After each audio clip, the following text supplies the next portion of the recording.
The SEC Indoor Championships are officially over, and if you really want to see some of the best track and field athletes in the world go at it, you should have been paying attention. There is a reason why half of the collegiate leaders across all of the events on both the men's and the women's sides in Division 1 are from the SEC Conference. I'm not making this up. It's the same reason why 5 of the last 7 indoor national champions on the men's side, and for that matter, the last 6 in a row on the women's side, were all SEC teams. Simply put, that conference has the most talent. They out-recruit just about everybody else in the nation, and it's really not that close.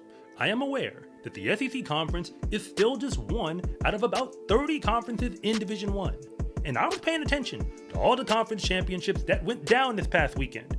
I even have a conference championship tracker on my website to prove it. But I'm going to be honest with you. The SEC is where it's at, and of course, I am going to share with you some of the big performances that went down this past weekend. But if that's all that I ever told you in this video, we would clearly be missing the real conversation, because I am aware that most track and field recruits, especially in the sprinting events, want to go to an SEC program. But it never occurs to anybody at the high school level, no matter how fast you actually are, and I'll prove that to you in a moment, that if all of the fast people get together on the same track, somebody's gonna have to look slow. And if you're not careful, it just might be you. So let's have a very real conversation about what really went down at the SEC Conference Championship meet. A look at the event through my eyes, because I am the guy who does the high school national rankings that ranks athletes across all of the events to help determine who is really the best. But I will be very clear with you. I cannot account for all of the international athletes who are going to show up in college and, for the most part, beat those same American kids. And this indoor championship made it clear that even if you are a 5-star recruit, once you are a freshman in the SEC, you ain't nobody, because you gotta prove it in that uniform, which is nearly impossible to do your first time going out there at the SECs. I told you I would talk about the big performances before I got into anything else, but I can't rattle off all of them because we would just be here way too long. In the men's 60-meter dash, Jordan Anthony of Arkansas won the event. He is now a junior and a football player, but it shouldn't be a shock that he won this event if you realize that he was, as a freshman, at the NCAA Championships and got the silver medal in that same event. But he was not a favorite coming into this specific meet, because he was only one of 2 American men to make it to the final at all. Those 2 Americans were both arguably the best sprint recruits in their class when they came to college. But remember, that was then, this is now. But I sincerely hope that somebody from EA Sports is watching this video, because it is a crime that Jordan Anthony is not a 99 overall speed rating in college football 25. But maybe they'll correct it when they release the next game after this victory. If you don't understand how fast the men's 60-meter dash was at the SEC meet, just consider that the 2 fastest professional runners in the 60-meter dash this year indoors were Ronnie Baker and Noah Lyles. Both men are American, and both men are Olympians. They ran 6.50 and 6.52 seconds as their season best performances. But at the USA Indoor meet, Noah Lyles didn't show up. Ronnie Baker won that event in 6.53 seconds, which really isn't all that a shock because he can go faster. But the man who finished in second only ran 6.58. At the SEC meet, Jordan Anthony won in 6.54, but the next 3 men behind him were all faster than 6.58. And we are not talking about the NCAA Championship final. We're just talking about a conference meet somewhere in D1. And on the women's side, Kayla Jackson of Georgia pulled the upset in the 60. It was clearly an upset because LSU had both the defending NCAA champion in the 60-meter dash and the current collegiate leader in that event, both on the line for the final. But when it comes to Kayla Jackson's victory, you have to understand that the Georgia Bulldogs have been trying to out-recruit everybody in the sprints for a good while now.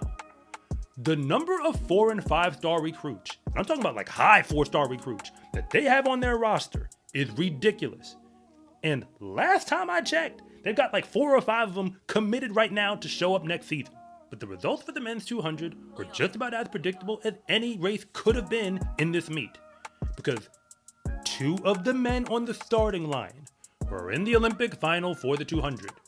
I am not making this up. So yes, Maka Sharamba and Carly Makarawu, who both represent Zimbabwe, but they were running for Auburn and Kentucky, they went 1-2 in this meet. And I shouldn't have to say it, but I'm gonna say it anyway. They ran some of the fastest times that anybody has ever recorded in a college uniform when they did it. And yes, the women's 200 was also predictable, because Jamisia Ford was the defending NCAA champion in the 200, and nobody this year has run a time that showed they had the talent to beat her. And that wasn't changing at the SEC meet either. But in the women's 400, it was Olympian Aaliyah Butler who reminded everybody how she got that title, by running one of the fastest times any woman has ever recorded in a college uniform to take home the victory for Georgia. But by this moment, I should probably fill you in on what's really going on at the SEC Conference Championship meet. Because there is a reason why they have probably the strictest recruiting standards across every conference in the NCAA. Don't get me wrong, yes, there are high-level programs in other conferences, but top to bottom, it is still the SEC. Right now, if you're a true freshman in the SEC Conference, and you're an American high school athlete, you're in the recruiting class of 2024, and if you go back to the SCA national list for that year, on both the boys' side and the girls' side, more than 25% of all the 5-star recruits in the nation ended up in the SEC. So while I was watching that conference championship specifically, I started to try to figure out what was happening to all these 5-stars. And I don't know how to say this part without it coming out harsh, so I'm gonna just come out and say it. All those freshman kids, they really didn't make a difference, at least not on the scoreboards, in this indoor championship meet. A few of them did score points, and even one man and one woman walked away from the meet with a medal. But overwhelmingly, that was not the norm. What we did see at the conference meet is what I already knew to be true. International athletes were dominating at this meet. But if you're new here, I want to say thank you for even making it this far into the video. And I'm Coach Rob, the founder of SCARecruiting.com, where I rank the best track and field recruits across the entire nation.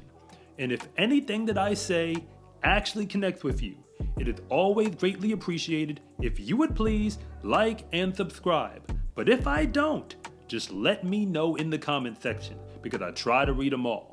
The only true freshman on the men's side to win a medal of any color was Jaden Keys of Georgia in the long jump. He put down a brand new PR to pull that off, which is a very big deal, but yes, he was a top 10 recruit for his class coming into this season. And on the women's side, the only freshman girl to get a medal was actually Anya Jackson of Arkansas. She did that getting the bronze in the 200. The reason why that matters is because, technically speaking, she was a low 4-star recruit coming out of her senior year of high school. And no, I ran the numbers again. That was not a clerical error. That means she was just way better than advertised when she got in the college uniform. Shout out to the coaches at Arkansas for figuring that one out. But no, she was not supposed to be that fast this quickly, at least not based on the stat reports, across all the individual events at the championship. Remember, on both the men's and the women's side, only 9 freshman athletes ever scored even 1 point at that meet. And if you really don't believe the SEC Conference is ridiculously fast, just consider this point. In the men's 60 hurdles, the 3 top hurdle recruits from the class of 2024 all showed up in the SEC.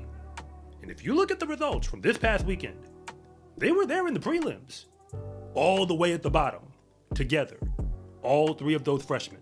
I'm sure they'll be way more competitive in the future. But this ain't high school anymore. This is the SEC Conference, where they have Olympians out there. So if you want to win anything, you had better show us Olympic caliber speed.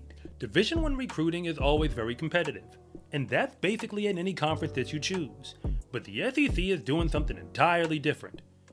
The problem that they have is that they have some of the most well-funded programs across all of college athletics, all duking it out to win a championship. In this specific year, The Florida Gators are the defending national champions from outdoor track and field. And at the SEC Conference meet indoors, they finished in dead last. I'm pretty sure that nobody saw that coming from their men's program. Recruiting in the SEC is basically an arms race, because you can't really win a conference championship, specifically in the sprints, jumps, or hurdles, if you don't have an athlete who could possibly win the NCAA championship outright. So when those coaches recruit, they're really only looking for 5-star talent.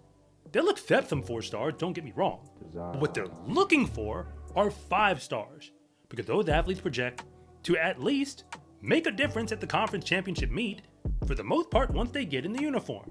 But it is not a guarantee that when we say make a difference, we mean freshman year make a difference. Jordan Ware of North Carolina A&T just won a conference championship indoors in the 200-meter dash. And if that name sounds even a little bit familiar, it's probably because he was one of the fastest freshmen last year running for Mississippi State in the SEC. But he never made a conference championship final, either indoors or outdoors, while running in the SEC. The following year, he transferred out to a different conference, a mid-major conference, where now he is a conference champion. And the time that he ran to win that conference championship wouldn't have gotten him into the SEC final this year. So if you really want to go D1 in track and field, and you want to do it in the SEC conference, I don't blame you. They have some of the best facilities that you're ever going to find for track and field, and some of the best athletes in the world that you're ever going to compete against in that sport. But if you are a head coach in that conference, when you go out there to recruit, you don't have a choice anymore. You've got to be cutthroat. Because since this is an arms race where everybody's getting talent from any corridor of the world that they can possibly find, the only way you can take an American kid, especially if you want to give them a full ride scholarship, is they had better have the talent to put up numbers and compete against the world's best. And clearly, there is not even a guarantee that even a top 10 recruit in their entire high school recruiting class is coming back scoring a point during their freshman year season. Shout out to Texas A&M on the men's side for getting the victory. As far as I'm concerned, that one is technically an upset. And as far as Arkansas on the women's side is concerned, that was not a shocker. If I was a betting man, I would have put all my money on them before the meet even went off. And to be honest, if you really want to know who's going to win the NCAA Indoor Championship this year, just remember that all the smart money is gonna be on the SEC. Again, you actually made it all the way to the end of this video. I do have to admit that thank you doesn't do it justice anymore, because you are a real one. And if you want more from me beyond this video, on SCArecruiting.com, you can get a ton of resources, like my free recruiting guide, online courses, and much more, including the option to meet with me one-on-one, where my specialty is helping you figure out which schools might actually be the best fit for you.